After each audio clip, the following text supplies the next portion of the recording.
പക്ഷെ എന്നെ ഇന്ന് കൂടുതൽ വേദനിപ്പിക്കുന്ന കാര്യം, ഇത്രയും കാലം 16-ാമത്തെ വയസ്സിൽ ഒരു RSS പ്രവർത്തകനായി തുടങ്ങി, ABVPയുടെ പ്രവർത്തകനായി, യൂണിവേഴ്സിറ്റി യൂണിയൻ്റെ കൗൺസിലറായി, പിന്നെ RSS നിയോഗമനുസരിച്ച് കോഴിക്കോട് പോയി പ്രവർത്തിച്ച് തിരിച്ചു വന്ന് തിരുവനന്തപുരത്തെ വിവിധ സംഘടനാ ചുമതലകൾ വഹിച്ച ഒരു ചെറുപ്പക്കാരനെ കടുത്ത സമ്മർദ്ദങ്ങൾക്കൊടുവിൽ, മാനസിക സംഘർഷങ്ങൾക്കൊടുവിൽ ആത്മഹത്യ ചെയ്യാൻ നിർബന്ധിതനാവുകയാണ് അദ്ദേഹം ചെയ്തത്. അത് വഴിയേ അറിഞ്ഞോളൂ. ഷിജു ഖാൻ എന്താ പറഞ്ഞു? BJP ഭയങ്കര മോശമാണല്ലേ?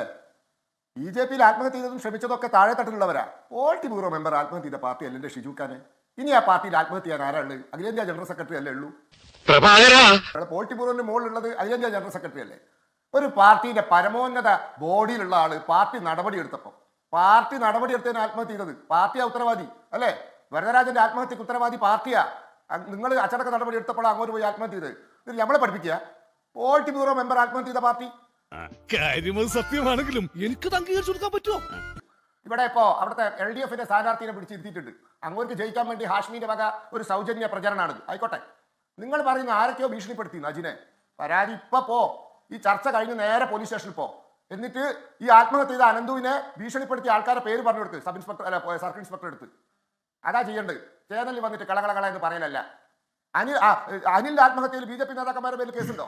ഉണ്ടോ? കേരളം ഭരിക്കുന്നത് പിണറായി വിജയനാണെന്നാണ് ഞാൻ മനസ്സിലാക്കി. ആഭ്യന്തര വകുപ്പ് CPMന്റെ കയ്യിലാണെന്നാണ് ഞാൻ മനസ്സിലാക്കി. ഉണ്ടോ? കിട്ടിയാ? ഇല്ല, ചോദിച്ചു വാങ്ങിച്ചു. പോവാ.